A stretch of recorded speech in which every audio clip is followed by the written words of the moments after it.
this is going to be a little bit of a more futuristic talk. So my background has been, the first half of my career was in Intel, basically working on the industrial automation systems. My second half of my career has been focused on Internet of Things technology, as Glenn has said. So I've got a very applied research background. So I think when you're getting into this whole area, it's great to be able to envisage the future, but you also have to figure out how to actually deliver something that's tangible and beneficial. So my focus here today is around IoT and how I think that will basically influence the new versions of industrial control and automation. So I'll pass on that. So a little bit about Intel. So, you know, people think of Intel, they probably think of their laptop and they open it and they see this little Intel inside logo. Intel is much more than that. Intel is a complete end-to-end suite of technologies and processors and software that reaches all the way from the extreme edge, so the Internet of Things, all the way back into data centers. So it's a very, very defined and very broad suite of technologies and software. So when we look at Intel, we think we're very well positioned to basically apply technology and solutions with our partners, and that's one of the key things. Intel basically partners with SIs and OEMs. You know, you can't go and directly buy a Internet of Things solution from us. We depend on working with people like yourselves in this room and SIs, the Accentures of the world and others. And I think one thing to pick up on Andrew said around IP development and the US centric, you know, a couple of things that we're very proud of.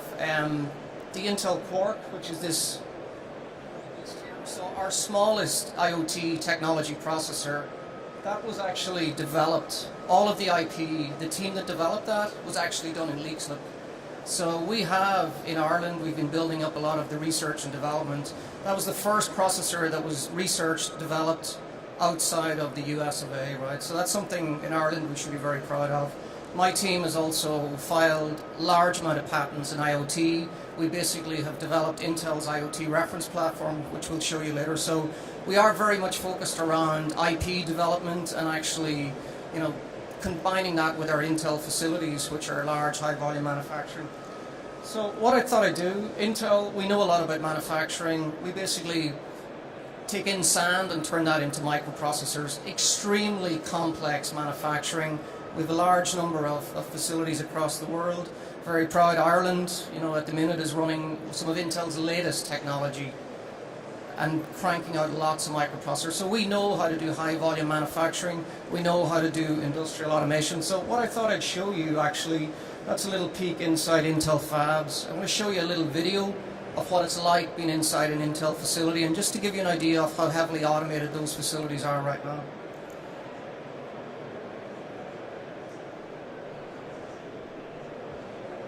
The most sophisticated manufacturing process in the world, and it's probably the most automated manufacturing process in the world. And so that in itself is challenging. We're always on the cutting edge. Our wafers are 12 inches in diameter, and we move 25 of them at a time in a box. And it just weighs too much for one person to do repetitive moves, so we had to automate it. When we talk about the vehicles, it's part of our AMHS system, our Automated Material Handling System.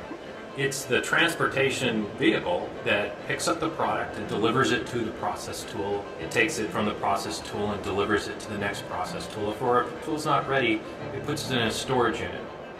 We keep track of the priority of what needs to move where first. We know where all the product is in the factory at any given time. In the old days, if our automation went down, it probably wasn't as important. The factory still ran. But today, if major parts of our automation system goes down, the factory stops. I think what excites me about what Intel does is the computing capabilities that we make possible that make people's lives better and more enriching. Okay, so that's just an idea of what happens inside our facilities. Get back here. Bring it back to the slide there, thanks. So these facilities are very heavily automated, and at one point you would have seen a picture of quite a few people sitting in a room. If you notice in the automation system, there was very, very few people inside the facilities. All of the engineers, the technicians, all the work is done at the back of the equipment, and that room has basically X amount of people, and that's called a remote operations center, and they're actually running the factories remotely. They're monitoring the equipment, they're monitoring machines. It's all happening automatically. So when you think about Industry 4.0, Intel has a long, long history in that. So what I'm going to talk about now is the Internet of Things, and basically how I see the Internet of Things enabling the whole area of Industry 4.0. So IoT, I presume everybody's heard about the Internet of Things at this point. This is really becoming mainstream, and why now? It's been around a lot. There's been lots of discussion around this, but the forecast by 2020 are 50 billion devices in the world, which is staggering. And reality is we probably won't hit 50 billion, but we're going to get very close. And that there are 50 billion things that are now connected to the internet. So think of the amount of data that's going to generate. We're talking in the region of 44 zettabytes. These are huge amounts of data. And there's been the drivers of this, and this is the continuing innovation that we're seeing. Sensors basically is decreasing rapidly. Cost of bandwidth, how we connect these things to the internet, is decreasing aggressively. And then the cost of processing driven by Moore's Law, which incidentally is the 50th anniversary of Intel this year, the 50th anniversary of Moore's Law. The cost of processing is reduced dramatically, so you can get much more compute power connected into things and we're seeing examples like automated vehicles, different types of sensor connectivity. What that is going to do though is going to unleash a massive flood of data. So some of these numbers are staggering. The average person will be generating 1.5 gigabytes of data. By the 2020, everybody will probably have 6 to 8 connected things around them or on them that's basically connected to the internet. Self-driving cars, a real passion and area that I'm interested in, that's generating 4,000 gigabytes of data per day. So the numbers are absolutely outstanding. And then the connected factory, so a facility like Intel, which is very highly driven, statistical process control, you're talking about 1 million gigabytes of data per day potentially. So think about all this data. How are you going to manage it? How are you going to secure it? How are you going to compute it? How do you make sense of all this data? And that's some of the challenges that we're working on in Intel. So how does this relate to industry? So if we look back, basically you're seeing almost every 100 years some step change. So on average, about 100 years from coal and steam to electrification to compute and communication. And what we see in the future, we're only about halfway through the next step change. We're seeing a massive increase and rapid. If you think about, look at companies like Facebook, Google, these guys didn't exist a number of years ago. So what we're seeing is the fourth industrial revolution. That step change isn't going to take 100 years. It's happening now and over the next number of years. It's coming much more quicker. So with the rapid, from compute and communications in the 60s to where we are now, this fusion of the physical, the digital world, this is really happening, and it's happening at a pace that is much, much quicker. So we're moving into the whole area of what we call cyber-physical systems. We're basically connecting autonomous driving, factories, robotics. These are some of the technologies that we're going to see. And at the center of this is really the Internet of Things. And sorry, that slide got a little bit messed up. But these are some of the technologies, and Andrew has touched on these in his previous talk. This is really where the world is going. So if you look at merged reality, wearable computing, fog computing, these are the technology vectors that we think are really coming. And if you start bringing these together, like 3D printing, smart machines, cognitive computing, suddenly in the future, supply chains are going to be highly disrupted. Industries are going to transform, and this is where this concept of Industry 4.0 is coming from. These are just some of the technologies, and really we're just at the beginning of a very, very fast acceleration of technology and compute. And this will happen much faster than the previous generation. So as you're, I'm not sure the background here, but if you're thinking about future technology, you're thinking about how this is going to affect my business, there is chances of major disruption, and Andrew touched on that as well. And we're proud to say as well, Intel's a member of IMR, and these are some of the areas that Andrew and Mihal and Barry and the team are looking at. So trying to get your head around these type of technologies, there's a lot happening, but it's going to happen much faster and much quicker than any other technology step change. So I think this is just an idea. And what I'll show you now is how some of these will specifically target the area of industry and manufacturing. So if we look at where we're thinking around the whole Internet of Things, and some people have embraced this, others it's still slowly moving, we sort of use these 3 horizon levels. So think about today, a lot of systems are not connected, and some of the data that we've seen from IDC and others says that 80-85% of the potential things in the world that could be connected or unconnected. So there's still a huge amount of platforms, technologies, things that can be connected to the internet that don't exist today. So we see this as sort of three phases. The first phase is, let's just get these devices, these things, so if it's your manufacturing line, your supply chain, let's get them connected to the internet. So in other words, let's get the data flowing.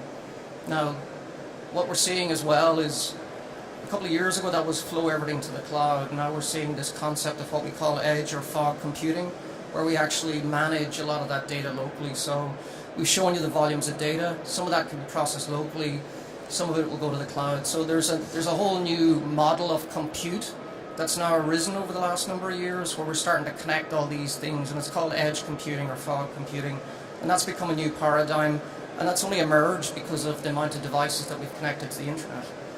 The second phase, once they're connected, now let's start making them smart, so we can start doing really clever data analytics, machine learning, applying algorithms, and basically making those machines much more intelligent, doing more, hyper-local, let's call it, decision making right on the line.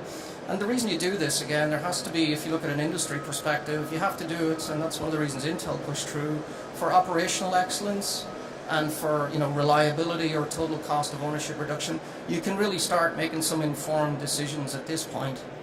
And then we see the future, we call it software-defined and autonomous systems, and that's really the sort of third horizon. And this is where we take some of those technologies of cognitive systems, robotics. You're starting to merge all this in the cyber-physical world, becomes very, very closely entangled. And at that point, you're really getting into very much predictive systems, and you'll have a whole new, from a hardware perspective, we'll start breaking down those sort of chasms. You'll have a much more, and for the technology people in the room, what you're starting to get into this point, if you think about what happened in data centers with virtualized data centers and virtualized computing, we see a similar thing happening in the industrial space. So you're starting to get much more application driven, much more cognitive AI, and a whole new potential compute platform will emerge for industrial systems. So that's our hypothesis and our vision of the world. And working with the guys in IMR, we're going to do some experiments on their pilot lines to try and validate that these exist. And this is a very specific example. I don't have a little light on this, but the top basically looks at, if you're looking at an automation system today, right? You've got your PLC, your human-machine interface, your machine controller, potentially machine vision. A lot of these are very proprietary, specialized, almost siloed. In the future, we want to go from these closed systems to what we see as more of a virtualized, a more open, and a more interoperable system. So this is where you're basically democratizing compute within the industrial platforms. These systems will share more platforms.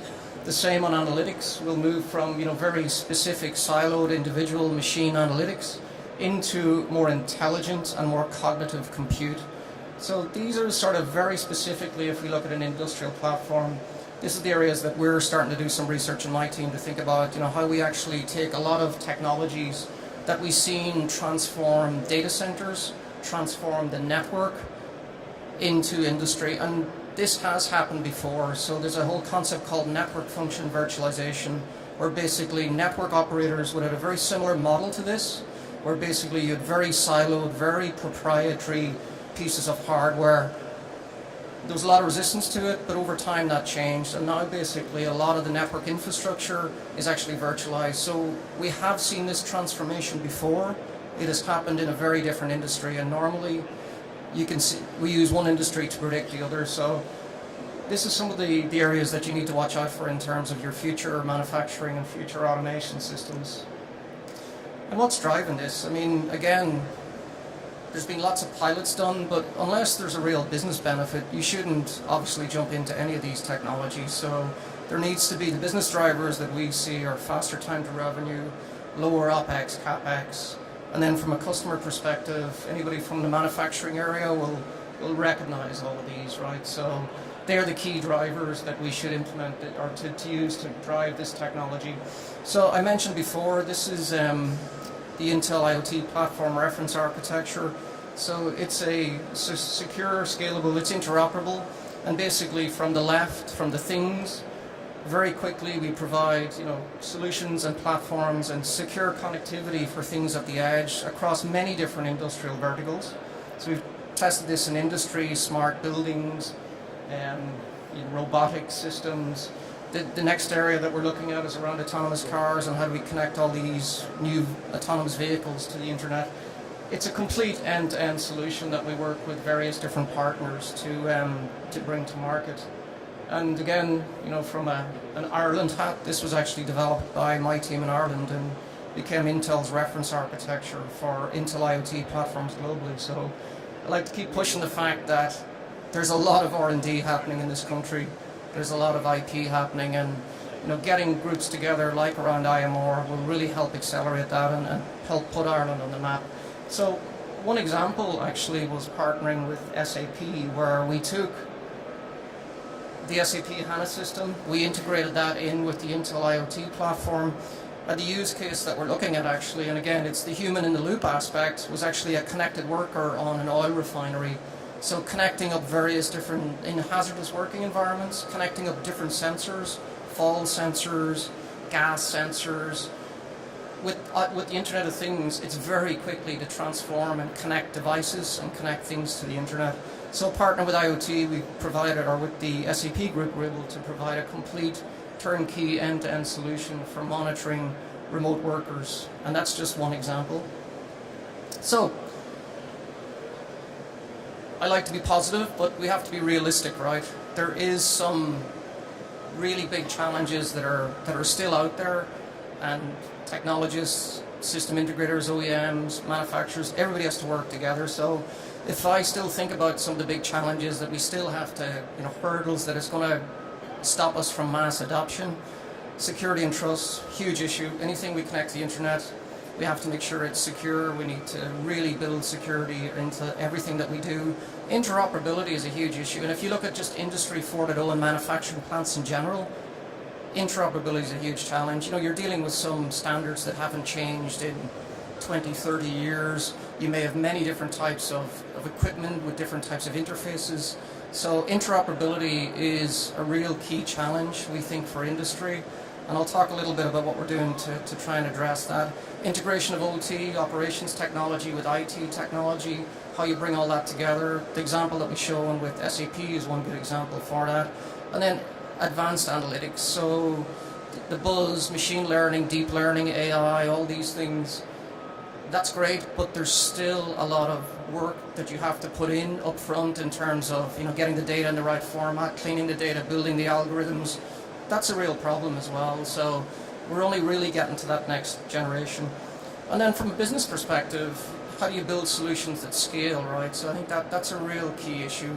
Enabling scalability, and if you get over the technical challenges, we can really address the scalability. Cost ROI, why would I invest in these new systems? Why would I invest in these new platforms?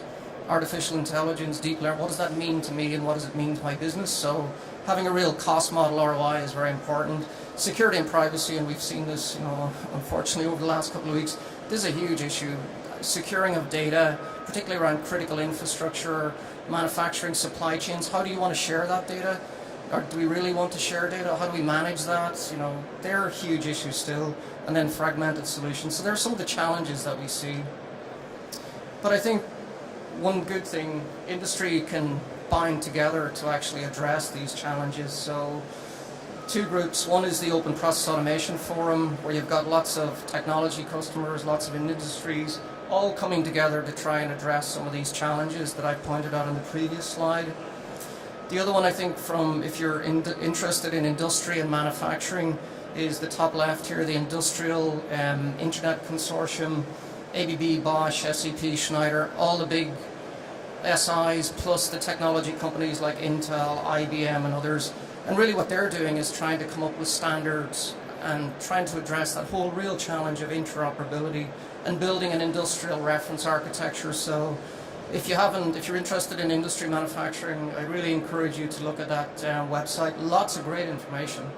And then if you're more interested in what we call the open fog edge computing, there's a working group for that. But the key message here is industry's coming together, they recognize these challenges, and we're trying to drive that standards and interoperability across the different platforms and the different vendors. So that's really important.